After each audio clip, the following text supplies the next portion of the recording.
Hello दोस्तों, my YouTube channel अकाल 56 में आप लोग का स्वागत है। दोस्तों आज हम लोग सी-टेट से संबंधित महत्वपूर्ण टॉपिक मैथ पेडागोजी के टॉप 15 क्वेश्चन देखेंगे। तो दोस्तों इस 15 क्वेश्चन में आप लोग को पेपर में दोस्तों बहुत हेल्प करने वाले हैं, तो आप लोग बने रहिएगा वीडियो क्लास तक। दोस्तों पेपर में ऐसे ही हूबहू क्वेश्चन दोस्तों आप लोग को देखने को मिलेगा। बहुत ही इम्पोर्टेंट क्वेश्चन छांट छांट के रखा गया है। तो दोस्तों आप लोग बने रहिए वीडियो क्लास तक। आइए शुरू करते हैं मैथ पेडागोजी का फर्स्ट क्वेश्चन। तो आइए दोस्तों देखते हैं क्वेश्चन नंबर 1 को। क्वेश्चन नंबर 1 कह रहा है कि प्राथमिक कक्षाओं में बच्चे गणित में क्या सीखते हैं, इसके आकलन का ध्यान किस पर नहीं होना चाहिए। ऑप्शन ए है गणित अवधारणाओं को समझना, ऑप्शन 2 है गणितीय भाषा का विकास, ऑप्शन 3 है गणित की समस्याओं का जवाब देने में सटीकता, ऑप्शन डी है तर्क कौशल का विकास करना। तो जल्दी से आप लोग जवाब दीजिए, इस क्वेश्चन का आंसर क्या होगा। क्वेश्चन फिर से सुन लीजिए।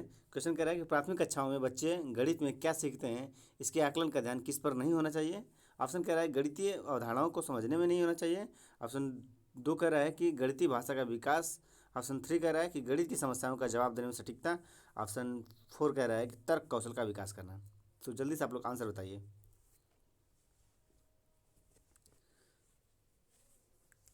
तो आइए देखते हैं दोस्तों। कह रहा है गणितीय अवधारणाओं को समझना, ठीक है, तो ये भी राइट आंसर है। गणितीय भाषा का विकास, दोस्तों गणित सीखने से पहले गणितीय भाषा का विकास होना चाहिए। लास्ट क्वेश्चन है तर्क कौशल का विकास करना, ठीक है, तो गणित में तर्क कौशल का भी ज्ञान रहना चाहिए। और दोस्तों इसमें कह रहा है कि गणित की समस्याओं का जवाब देने में सटीकता है, ठीक है। तो दोस्तों यही जो आंसर है ये निगेटिव पूछा है, तो यही इसका निगेटिव आंसर है। यही इसका, ये तीनों सही है तो ये तीनों गलत हो जाएंगे, ठीक है, और ये इसका राइट आंसर हो जाएगा। कैसे हो जाएगा दोस्तों, देखिए गणित की समस्याओं का जवाब देने से टिकता है। दोस्तों मनोवैज्ञानिकों ने बताया है कि त्रुटि बालक को सीखने में मदद करती है, ठीक है। जब तक बालक गलत नहीं करेगा तब तक कुछ सीखेगा नहीं, ठीक है। तो ज़रूरी नहीं कि अभी वो बालक है तो एकदम सटीक ही आंसर दे, वहाँ तक पहुँच रहा है उसके लिए बहुत है, ठीक है। तो त्रुटि करके सीखता है बालक, तो ज़रूरी नहीं है कि बालक जो है कि जवाब जो दे रहा है वो सटीक हो, ठीक है। तो यही इसका राइट आंसर हो जाएगा। आइए आगे बढ़ते हैं, अगला क्वेश्चन देखते हैं। अगला क्वेश्चन है क्वेश्चन नंबर 2। क्वेश्चन नंबर 2 में कह रहा है कि प्रारंभिक कक्षाओं में एक गणितीय अवधारणा के विकास में निम्नलिखित निर्देशों का अनुक्रम किस प्रकार किया जाना चाहिए।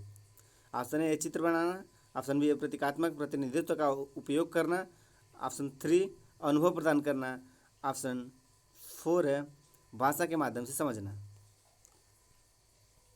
तो बताइए दोस्तों इस क्वेश्चन का राइट आंसर क्या हो जाएगा। ये ऑप्शन 3 है। तो बताइए कि प्राथमिक कक्षाओं में एक गणितीय अवधारणा के विकास में निम्नलिखित निर्देशों का अनुक्रम किस प्रकार किया जाना चाहिए। जल्दी से आप लोग जवाब दीजिए। ऐसा ही क्वेश्चन दोस्तों सीटेट में पूछता है, तो जल्दी से आप लोग जवाब दीजिए। तो आइए देखते हैं दोस्तों इस क्वेश्चन को। तो दोस्तों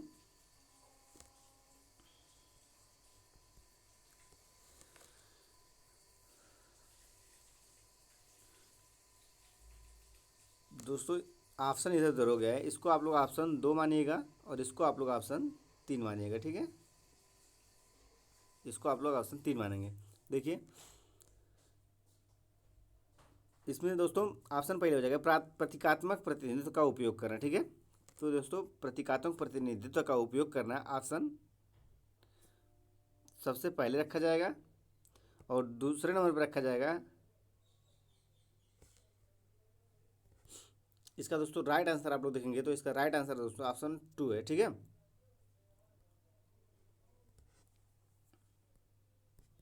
तो दोस्तों जो ये ऑप्शन दिया गया है ये ऑप्शन गलत है, यहाँ पे ये वाला ऑप्शन रहना चाहिए, ठीक है।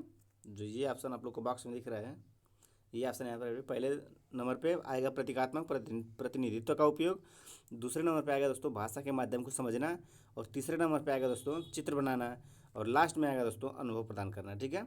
तो इसका राइट आंसर ये हो जाएगा, ठीक है।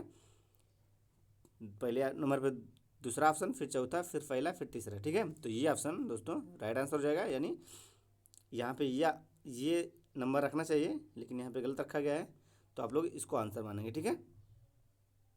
उम्मीद करते हैं आप लोग को समझ में आ गया होगा। आइए आगे बढ़ते हैं, अगला क्वेश्चन देखते हैं।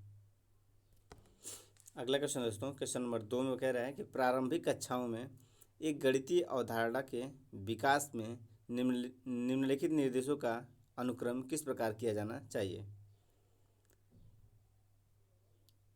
तो दोस्तों इस क्वेश्चन को हम लोग देख चुके हैं। तो जैसा कि आप लोग देख पा रहे हैं कि पहले नंबर पे आएगा प्रतीकात्मक, यहाँ पे दूसरे नंबर पे आएगा भाषा के माध्यम से समझना, और तीसरे नंबर पे आएगा चित्र बनाना, और लास्ट में आएगा दोस्तों अनुभव प्रदान करना। ठीक है, आइए आगे बढ़ते हैं। अगला क्वेश्चन कर रहा है दोस्तों, एक बच्चे ने नीचे दिखाए अनुसार दो संख्याओं घटाई। ठीक है, 83 और 27 को बालक घटाया है, तो दोस्तों उसका आंसर 64 आ रहा है।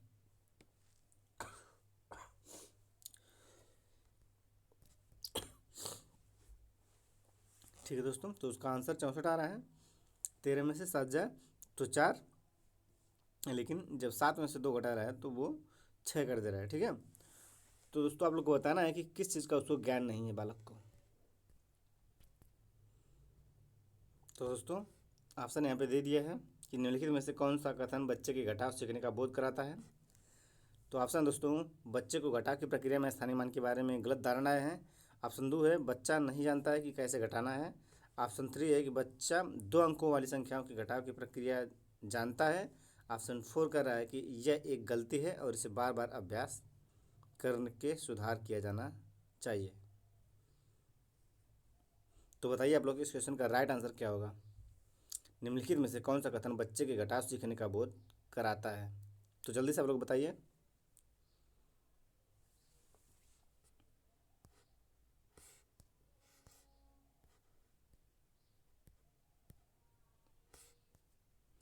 तो दोस्तों इस क्वेश्चन का राइट आंसर हो जाएगा बच्चे को घटाव की प्रक्रिया में स्थानीय मान के बारे में गलत धारणाएं हैं। ठीक है, यही इस क्वेश्चन का राइट आंसर हो जाएगा। अगर बच्चे को स्थानीय मान की जानकारी रहती तो वो घटाने में समर्थ रहता। ठीक है, आइए आगे बढ़ते हैं, अगला क्वेश्चन देखते हैं। अगला क्वेश्चन दोस्तों क्वेश्चन नंबर 4। क्वेश्चन नंबर 4 में कह रहा है कि अधिगम और आकलन के चक्र के निम्नलिखित चरणों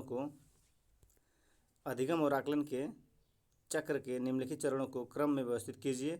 ऑप्शन ए है शिक्षण अधिगम के साथ एकीकृत आकलन। ऑप्शन 2 कह रहा है शिक्षण अधिगम और आकलन की योजना बनाना और उसका संगठन करना। ऑप्शन 3 है प्रगति रिपोर्ट का विकास करना।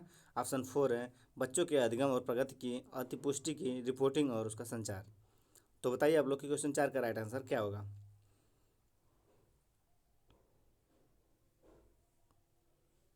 बताइए आंसर।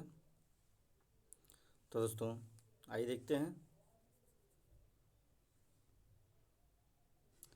तो दोस्तों इस क्वेश्चन का राइट आंसर हो जाएगा ऑप्शन ए शिक्षण अधिगम के साथ एकीकृत आकलन।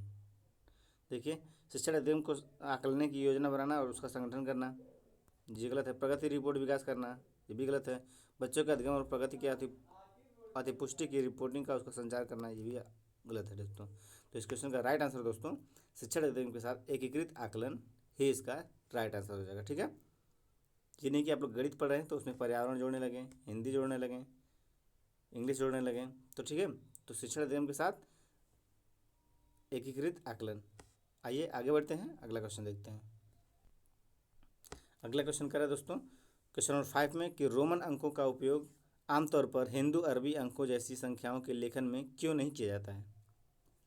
तो आप लोग को बताना है कि रोमन अंकों का उपयोग आमतौर पर हिंदू अरबी अंकों जैसी संख्याओं के लेखन में क्यों नहीं किया जाता है। ऑप्शन ए है रोमन अंक अस्थायी मान का नियोजन नहीं करते हैं, इसलिए इन अंकों का उपयोग करके गणना करना मुश्किल होता है।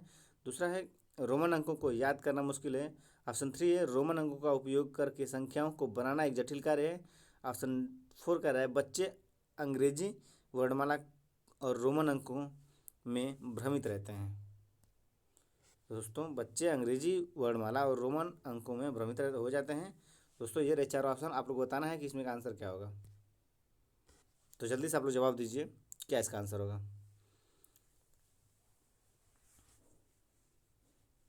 बताइए आंसर। तो दोस्तों इस क्वेश्चन का राइट आंसर ऑप्शन ए हो जाएगा। ठीक है, रोमन अंक अस्थायी मान का नियोजन नहीं करते हैं, इसीलिए इन अंकों का उपयोग करके गणना करना मुश्किल होता है। ठीक है, इसीलिए जब गणना करना मुश्किल होता है और इनका स्थानीय मान नहीं निकलता है तो इसे ही रोमन अंकों का उपयोग आमतौर पर हिंदू अरबी अंकों जैसी संख्याओं के लिए प्रयोग नहीं किया जा सकता है। ठीक है, उम्मीद करते हैं आप लोगों को समझ में आ गया होगा। आगे बढ़िए, अगला क्वेश्चन देखते हैं। अगला क्वेश्चन दोस्तों क्वेश्चन नंबर 6 कह रहा है कि एक शिक्षक अपनी कक्षा में बच्चों को उनके परिवेश एक शिक्षक अपनी कक्षा में बच्चों को उनके परिवेश और मौजूद वस्तुओं के भौतिक गुणों को अपने शब्दों में समझाने के लिए प्रोत्साहित करता है। अपने छात्रों के साथ ऐसी गतिविधि करने के पीछे शिक्षक का सबसे उचित उद्देश्य क्या है? ऑप्शन ए है, यह एक बहुत ही रोचक गतिविधि है जिसे आकार एक अवधारणा को पुनः देखने के लिए खाली समय में किया जाता है। ऑप्शन बी है, बच्चे अपनी भाषा में वस्तुओं को समझाने का आनंद लेते हैं, जैसे कि वे डव शराड्स खेलने का आनंद लेते हैं। ऑप्शन 3 कह रहा है कि यह बच्चों को अनौपचारिक रूप से किसी वस्तु के भौतिक गुणों का निरीक्षण करने का अवसर देता है जो आकारों के बारे में उनकी समझ को गहन बनाता है। ऑप्शन 4 है, यह एक उपयोगी गतिविधि है जो एक बच्चे को आकारों का परिचय कराती है। तो बताइए आप लोग इस क्वेश्चन का आंसर क्या होगा? दोस्तों थोड़ी धुंधला दिखाई दे रहा होगा, उसके लिए सॉरी। तो बताइए क्या इस क्वेश्चन का आंसर होगा?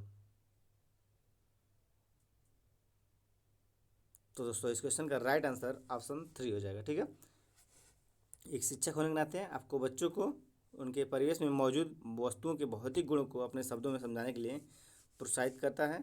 तो दोस्तों यह बच्चों को अनौपचारिक रूप से किसी वस्तु के भौतिक गुणों को का निरीक्षण करने का अवसर देता है। ठीक है, जब बालकों को अवसर देंगे तो दोस्तों यही सबसे अच्छा कार्य होगा जो आकारों के बारे में उनकी समझ को गहन करता है। ठीक है, तो जब बालक को आप अवसर देंगे तो बालक अच्छे से सीखेगा, प्रभावशाली ढंग से सीखेगा। ठीक है, आइए आगे बढ़ते हैं, अगला क्वेश्चन देखते हैं। अगला क्वेश्चन दोस्तों क्वेश्चन नंबर 7 कह रहा है अशिक्षित दुकानदार द्वारा उपयोग किए जाने वाले गणित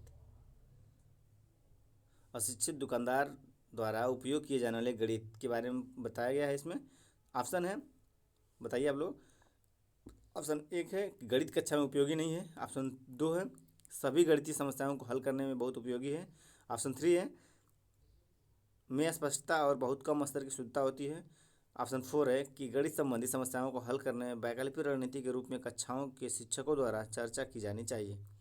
तो बताइए आप लोग क्वेश्चन नंबर 7 का राइट आंसर क्या होगा?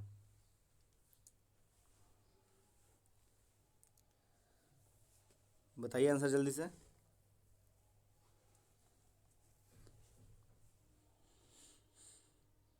तो दोस्तों इस क्वेश्चन का राइट आंसर ऑप्शन 4 हो जाएगा। ठीक है, क्योंकि अशिक्षित दुकानदार द्वारा उपयोग किए जाने वाले गणित की संबंधित समस्याओं को हल करने में वैकल्पिक रणनीति के रूप में कक्षाओं में शिक्षकों द्वारा चर्चा की जानी चाहिए। ठीक है,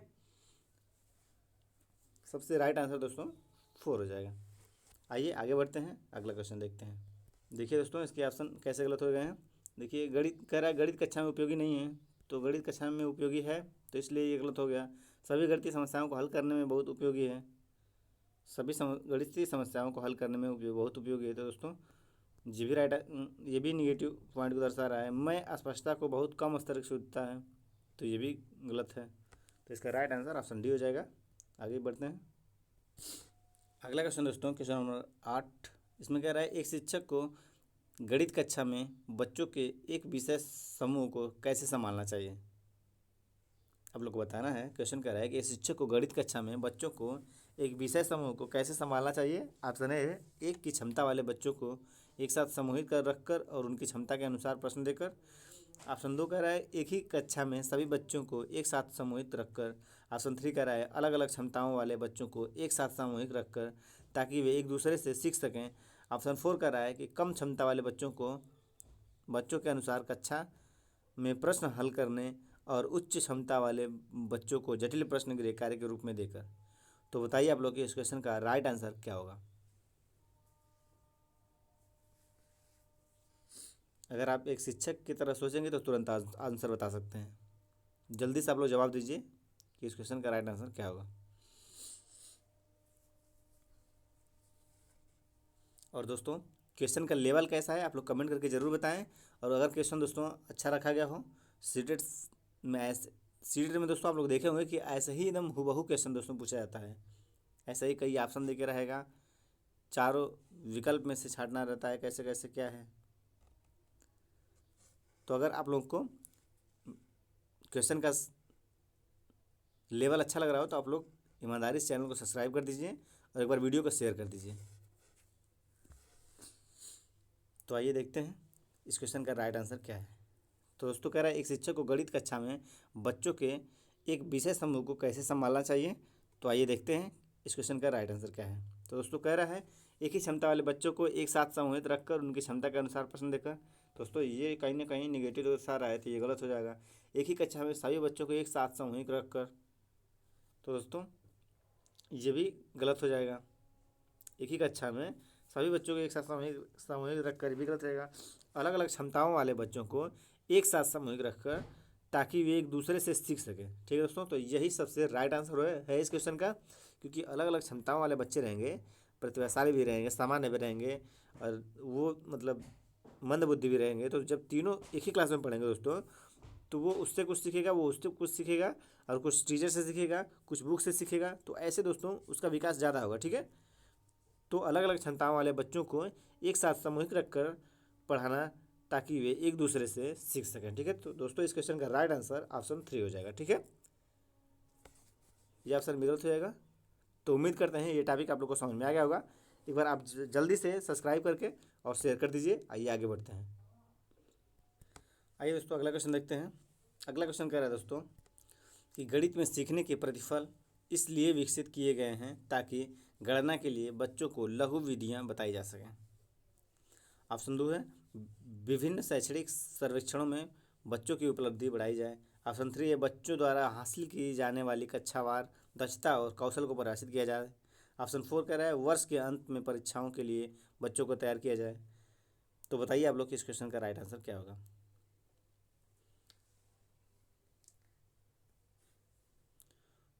फिर से देख लीजिए क्वेश्चन को। गणित में सीखने के प्रतिफल इसलिए विकसित किए गए हैं ताकि, ऑप्शन कह रहा है कि गणना के लिए बच्चों को लघु विधियां बताई जाए। ऑप्शन 2 कह रहा है विभिन्न शैक्षणिक सर्वेक्षणों में बच्चों की उपलब्धि बढ़ाई जाए। ऑप्शन 3 कह रहा है बच्चों द्वारा हासिल की जाने वाली कक्षावार दक्षता और कौशल को परिभाषित किया जाए। ऑप्शन 4 कह रहा है वर्ष के अंत परीक्षाओं के लिए बच्चों को तैयार कर किया जाए। तो बताइए आप लोग क्या आंसर होगा इसका। तो आइए देखते हैं दोस्तों। कह रहा है कि फर्स्ट ऑप्शन कह रहा है कि गणना के लिए बच्चों को लघु विधियाँ बताई जाए। तो दोस्तों लघु विधियाँ बताने से तो बच्चा सीख नहीं जाएगा। ऑप्शन 2 कह रहा है विभिन्न शैक्षणिक सर्वेक्षणों में बच्चों की उपलब्धि। तो दोस्तों ये भी कहीं ना कहीं गलत है। ऑप्शन 3 कह रहा है बच्चों द्वारा हासिल की जाने वाली कक्षावार दक्षता और कौशल को परिभाषित किया जाए। तो दोस्तों यही क्वेश्चन का राइट आंसर हो जाएगा।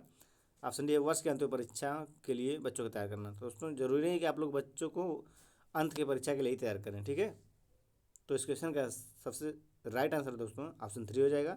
उम्मीद करते हैं आप लोग को समझ में आ गया होगा। आइए आगे बढ़ते हैं, अगला क्वेश्चन देखते हैं।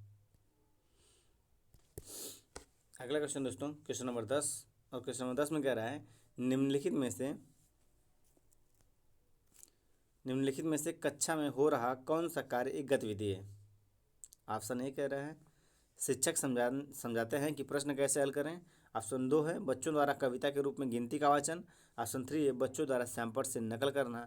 ऑप्शन 4 है बच्चों का अन्वेषण में लगना। तो बताइए क्वेश्चन नंबर 10 का राइट आंसर क्या होगा।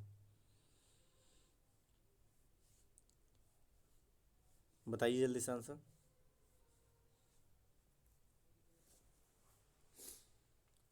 तो दोस्तों आइए देखते हैं। देखिए कह रहा है शिक्षक समझाते हैं कि प्रश्न कैसे हल करें। दोस्तों ये भी राइट आंसर हो जाएगा, ये गलत हो जाएगा। ठीक है, दूसरा है बच्चों द्वारा कविता के रूप में गिनती का वाचन। तो दोस्तों कविता के रूप में गणित का वाचन कभी नहीं करना है, गिनती का वाचन कभी नहीं करना है। ठीक है, बच्चों द्वारा सैंपल से नकल करना, तो नकल करना ऐसा ही सीटेट गलत मानता है। ठीक है, तो लास्ट ऑप्शन दोस्तों बच्चों का अन्वेषण में लगना, यही सबसे राइट आंसर हो जाएगा। ठीक है, जब बच्चा विषय में रुचि लेकर पढ़ेगा दोस्तों तो ज़्यादा अच्छे से सीख सकेगा, काफ़ी प्रभावशाली विधि से सीखेगा। ठीक है, तो जब अन्वेषण में लगेगा यानी विषय में सही से ध्यान ही नहीं देगा तो कुछ भी नहीं कर पाएगा। तो इसलिए बच्चों का अन्वेषण में लगना ही सबसे राइट आंसर हो जाएगा। उम्मीद करते हैं आप लोग को समझ में आ गया होगा। आइए आगे बढ़ते हैं, अगला क्वेश्चन देखते हैं। अगला क्वेश्चन दोस्तों, क्वेश्चन नंबर 11 कह रहा है बच्चों के बीच गिनती के कौशल को विकसित करने के लिए निम्नलिखित में से कौन सा पूर्व संख्या अवधारणा के रूप में सीखने के लिए आवश्यक नहीं है। तो ऑप्शन है दोस्तों, एक एक संगतता, एक संगतता, ऑप्शन 2 है क्रमबद्धता, ऑप्शन 3 है संख्या नाम यादृच्छिक रूप से पढ़ना, ऑप्शन 4 है समूह बनाना। तो बताइए आप लोग कि क्वेश्चन नंबर 11 का राइट आंसर क्या होगा।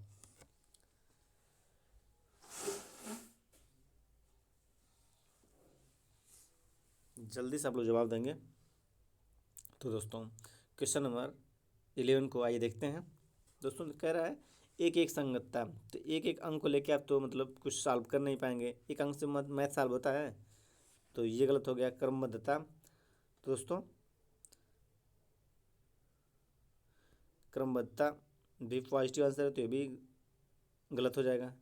ये समूह बनाना भी पॉजिटिव आंसर है, तो ये भी गलत हो जाएगा। इसमें निगेटिव आंसर पूछा है, ठीक है, नहीं में पूछ रहा है, तो नहीं में दोस्तों इसका राइट आंसर ऑप्शन 3 हो जाएगा, क्योंकि यही निगेटिव को दर्शा रहा है, ठीक है। संख्या नाम यादृच्छिक रूप से पढ़ाना है, यही इस क्वेश्चन का राइट आंसर हो जाएगा, ठीक है, क्योंकि मैथ में नाम से और यादृश्य रूप से पढ़ने का कोई मतलब नहीं है, ठीक है, इसमें तर्क करके पढ़ाया जाता है गणित में। तो उम्मीद करते हैं आप लोग को समझ में आ गया होगा। आइए आगे बढ़ते हैं, अगला क्वेश्चन देखते हैं। अगला क्वेश्चन दोस्तों क्वेश्चन नंबर 12, और क्वेश्चन नंबर 12 में कह रहा है कि एक बच्चे से यह पूछने पर कि क्षेत्रफल क्या है, उसने लंबाई गुणे चौड़ाई उत्तर दिया। क्षेत्रफल की अवधारणा के बारे में, बच्चे की समझ के बारे में आप क्या कह सकते हैं। दोस्तों ऑप्शन ए कह रहा है कि बच्चे को क्षेत्रफल की अवधारणा के बारे में कोई जानकारी नहीं है। ऑप्शन 2 कह रहा है बच्चे में किसी भी बंद आकार के क्षेत्रफल के सामान्य विचार को आयत के क्षेत्रफल के रूप में उपयोग किया गया है। ऑप्शन 3 कह रहा है बच्चा सही कह रहा है कि लंबाई गुणे चौड़ाई है। ऑप्शन 4 है बच्चा क्षेत्रफल और परिमाप की अवधारणा के बीच उलझन में है। तो बताइए आप लोग क्वेश्चन नंबर 12 का राइट आंसर क्या होगा।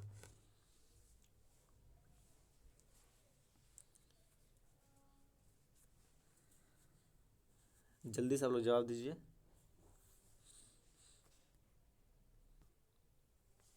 तो आइए दोस्तों देखते हैं इसको। दोस्तों कह रहे हैं बच्चे को क्षेत्रफल की अवधारणा में कोई जानकारी नहीं है। तो दोस्तों जब बच्चा लंबाई गुणी चौड़ाई बता ले रहा है तो ऐसा नहीं है कि उसको कोई ज्ञान नहीं है, ठीक है, तो ये गलत हो जाएगा। ऑप्शन 3 कह रहा है बच्चा सही कह रहा है कि लंबाई गुणी चौड़ाई होता है। दोस्तों ये भी गलत है, क्योंकि बालक अभी सही समझ नहीं पाया है, वो ऐसे ही जवाब दे दिया है। दोस्तों चौथा ऑप्शन है बच्चा क्षेत्रफल और परिमाप की अवधारणा में उलझन में है। तो बच्चा उलझन में नहीं था, वो तो डायरेक्ट जवाब दे दिया है। तो दोस्तों इस क्वेश्चन का राइट आंसर हो जाएगा ऑप्शन 2, क्योंकि बच्चे ने किसी भी बंद आकार के क्षेत्रफल के सामान्य विचार को आयत के क्षेत्रफल के रूप में उपयोग किया है, ठीक है। तो इस क्वेश्चन का राइट आंसर दोस्तों ऑप्शन 2 हो जाएगा, ठीक। आइए आगे बढ़ते हैं, अगला क्वेश्चन देखते हैं। अगला क्वेश्चन कह रहा है दोस्तों क्वेश्चन नंबर 13 में कह रहा है गणित सीखने के संबंध में निम्नलिखित में से कौन सा कथन सत्य है। गणित सीखने के संबंध में निम्नलिखित में से कौन सा कथन सत्य है, ये आप लोग को बताना है। ऑप्शन ए है गणित सीखने के लिए एक कठिन विषय है, गणित सीखने के लिए एक कठिन विषय है।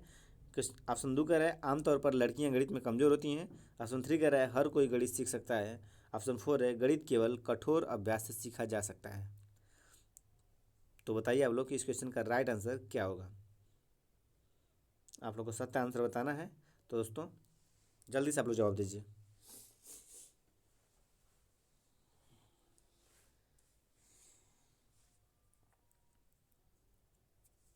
बताइए आंसर जल्दी। आइए देखते हैं। दोस्तों इसका फर्स्ट ऑप्शन देखते हैं हम लोग, गणित सीखने के लिए एक कठिन विषय है। दोस्तों गणित सीखने के लिए कठिन विषय नहीं है, ठीक है। आप पहले ही इसे कठिन मान जाएगा तो इस सब्जेक्ट से आपको रुचि ही नहीं आएगी। दोस्तों गणित एक बहुत कठिन विषय नहीं है, आपको उसको समझना अच्छी तरह से आना चाहिए। ऑप्शन 2 कह रहा है आमतौर पर लड़कियां गणित में कमज़ोर होती हैं। तो दोस्तों ज़रूरी नहीं है, यहाँ पे जेंडर विभेद हो रहा है, तो ये ऑप्शन गलत हो जाएगा, ठीक है। लड़कियां गणित में कमज़ोर नहीं होती हैं, ठीक है, लड़के और लड़कियां दोनों समान होते हैं गणित में, कोई कमज़ोर नहीं होता है। ऑप्शन 3 कह रहा है हर कोई गणित सीख सकता है। तो दोस्तों इस क्वेश्चन का राइट आंसर ऑप्शन 3 हो जाएगा, ठीक, क्योंकि हर कोई गणित सीख सकता है। देखिए यहाँ पे केवल दे दिया है, तो केवल ऐसे ही सीटेड गलत मानता है। तो दोस्तों जब तीनों आंसर गलत हैं तो इसका राइट आंसर ऑप्शन 3 हो जाएगा कि हर कोई गणित सीख सकता है। ठीक है, उम्मीद करते हैं समझ में आ गया होगा। आगे बढ़िए, अगला क्वेश्चन देखते हैं। और दोस्तों अगर क्वेश्चन का लेवल अच्छा लग रहा हो तो आप लोग ईमानदारी से चैनल को सब्सक्राइब कर लीजिए, क्योंकि दोस्तों बहुत ही अच्छा अच्छा क्वेश्चन हर बार सीटेट में पूछने वाले क्वेश्चन को छाँट छाँट के इसमें रखा गया है। तो आप लोग ईमानदारी से एक बार चैनल को सब्सक्राइब करके वीडियो को शेयर कर दीजिए और वीडियो को लाइक करना बिल्कुल ना भूलें। और आइए देखते हैं इस क्वेश्चन को। तो दोस्तों क्वेश्चन नंबर 14 में कह रहा है कि पाइथागोरस प्रमेय को सिखाने के लिए एक शिक्षक ने एक सीट वितरित की है जिस पर समकोण वाले छात्र त्रिभुजों को खींचा गया था और बच्चे को त्रिभुज की भुजाओं के बीच संबंध खोजने के लिए कहा जाता था।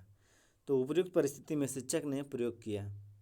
आप लोग को बताना है, फिर से क्वेश्चन को देख लीजिए कि पाइथागोरस प्रमेय को सिखाने के लिए एक शिक्षक ने एक सीट वितरित की है जिस पर समकोण वाले चार त्रिभुजों को खींचा गया था और बच्चे को त्रिभुज की भुजाओं के बीच संबंध खोजने के लिए कहा जाता है।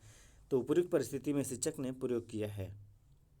तो आप लोग बताना है कि कौन सी विधि शिक्षक प्रयोग कर रहा है। ऑप्शन है आगमन विधि, ऑप्शन 2 है निगमन विधि, ऑप्शन 3 है व्याख्यान विधि, ऑप्शन 4 है प्रयोगशाला विधि।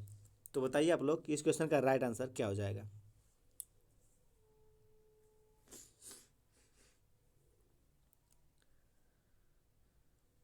जल्दी जवाब दीजिए आप लोग, क्या आंसर होगा इसका।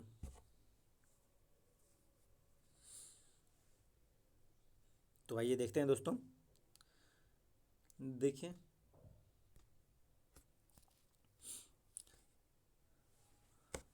तो दोस्तों जिस हिसाब से शिक्षक इसमें बात कर रहा है इस क्वेश्चन में, फिर से देख लिया क्वेश्चन को। पाइथागोरस प्रमेय को सिखाने के लिए एक शिक्षक ने एक सीट वितरित किया। ठीक है, पहले सीट वितरित कर दिया है जिस पर समकोण वाले 4 त्रिभुज को खींचा गया था।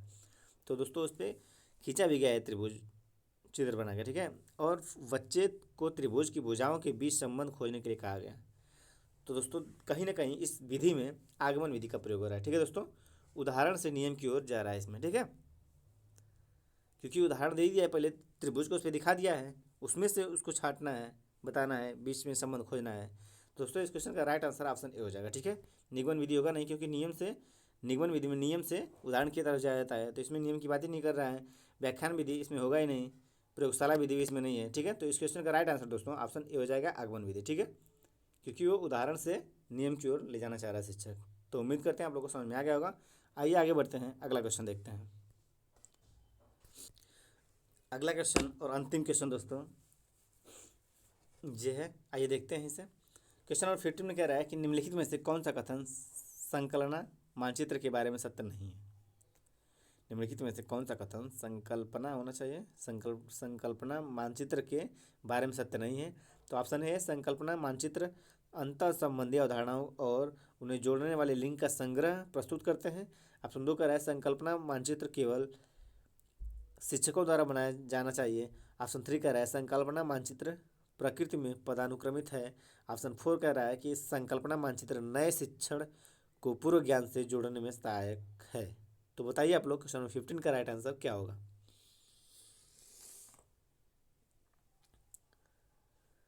जल्दी से आप लोग जवाब दीजिए।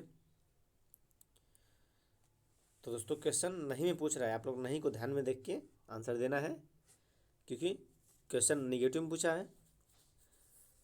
तो जल्दी से आप लोग जवाब दीजिए, क्या आंसर होगा इसका। तो आइए देखते हैं दोस्तों। कह रहा है ऑप्शन एक फर्स्ट कह रहा है कि संकल्पना मानचित्र अंतर संबंधी अवधारणाओं और उन्हें जोड़ने वाले लिंक का संग्रह प्रस्तुत करते हैं। दोस्तों ये पॉजिटिव आंसर है, तो ये सही हो जाएगा। ऑप्शन 3 कह रहा है संकल्पना मानचित्र प्रकृति में पदानुक्रमित है, ये भी पॉजिटिव आंसर है, तो ये भी सही हो जाएगा।